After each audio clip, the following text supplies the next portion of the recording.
오늘 우리가 함께 나눌 하나님의 말씀은 요한복음 9장 1절로 7절의 말씀입니다.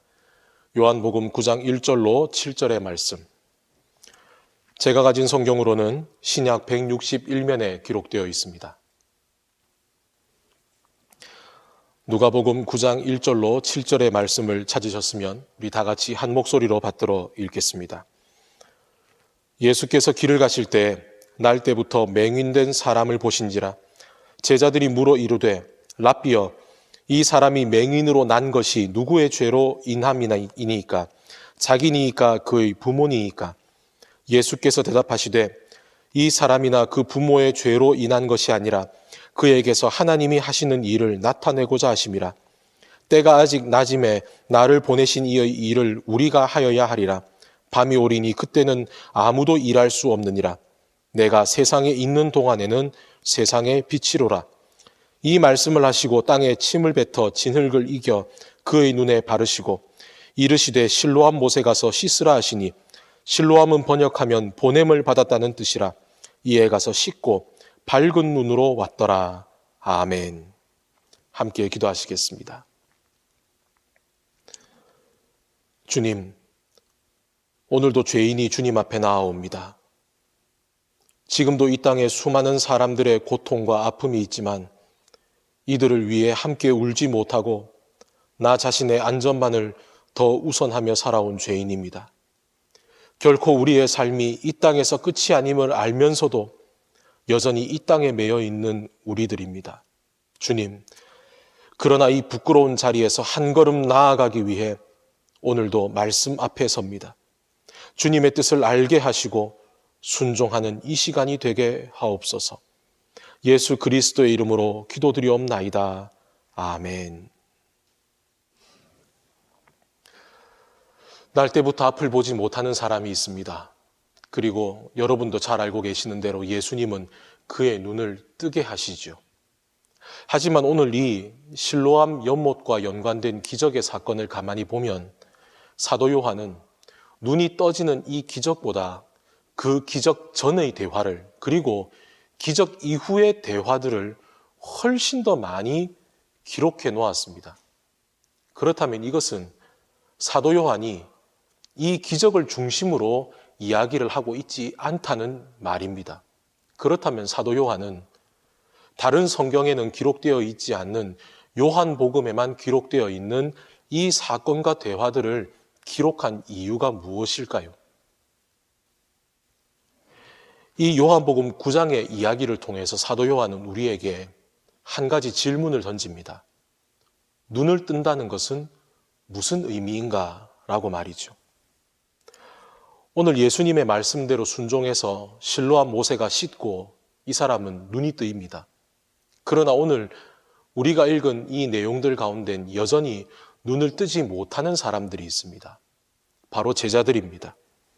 그들은 이 시각장애인을 처음 보고는 예수께 이렇게 묻습니다.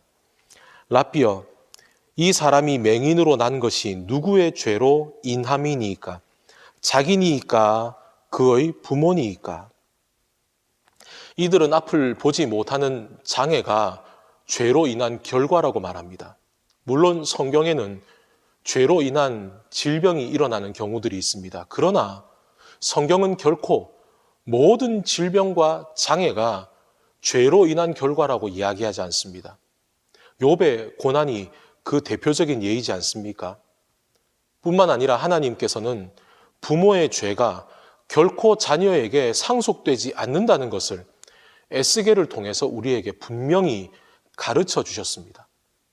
그러나 제자들은 그 하나님의 뜻과 시선으로 이 사람을 바라보는 것이 아니라 자신들의 판단과 그리고 자신들의 잘못된 인식으로 이 사람을 바라봅니다.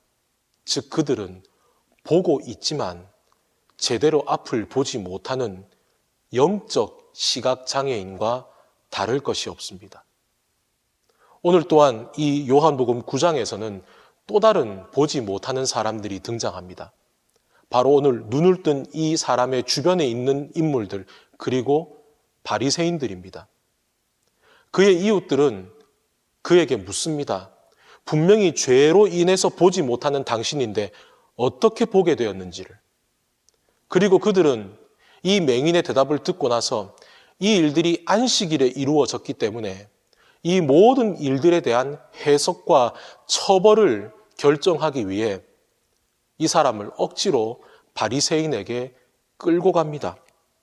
그리고 바리새인들은 이 안식일에 일어난 일을 가지고 그에게 캐묻기 시작합니다.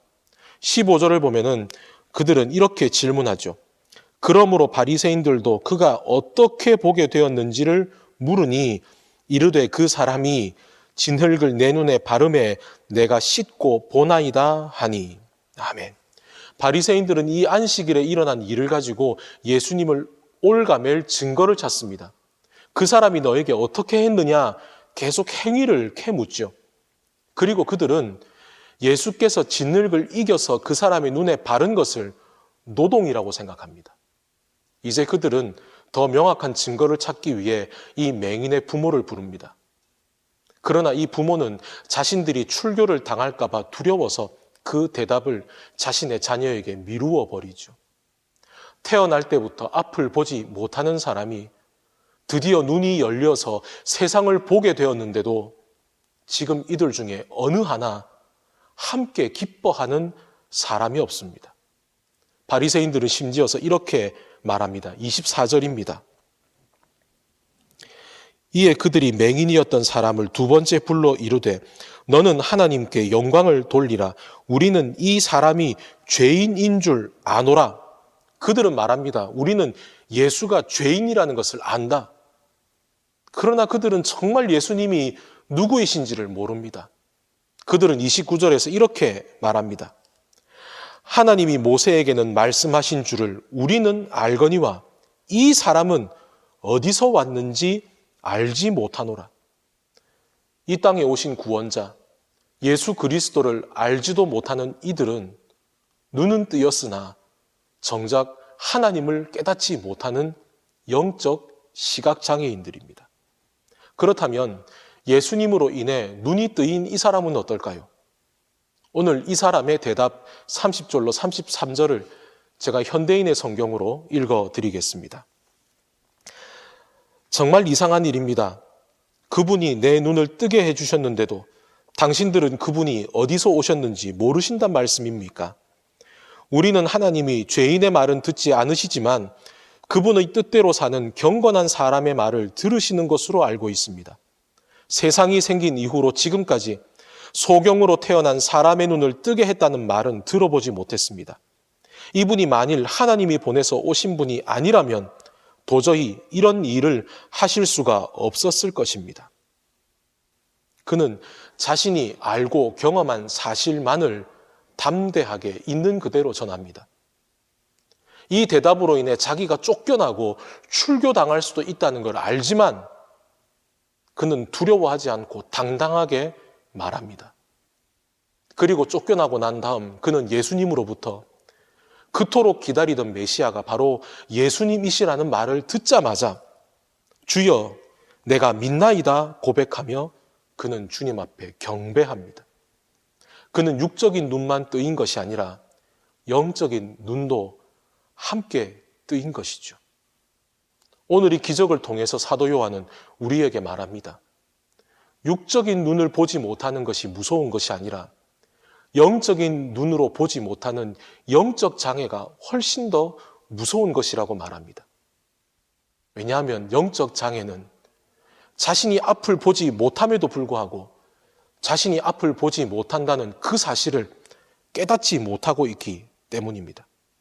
사랑하는 여러분, 오늘 저와 여러분의 영적인 눈이 활짝 열리기를 축복합니다. 오늘 저와 여러분의 하루의 삶이 온전히 뜨인 영적 눈으로 하나님의 행하심을 보고 이 땅 가운데 복음의 증인으로 쓰임받을 수 있기를 주님의 이름으로 축원합니다. 함께 기도하시겠습니다.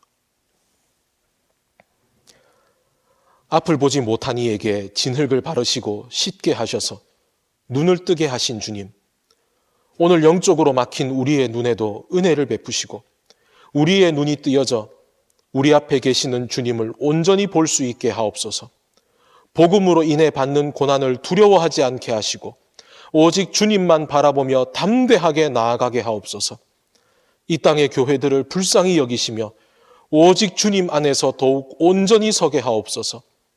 해외에 파송되어 있는 선교사님들과 그 가정과 사역을 지켜주시옵소서.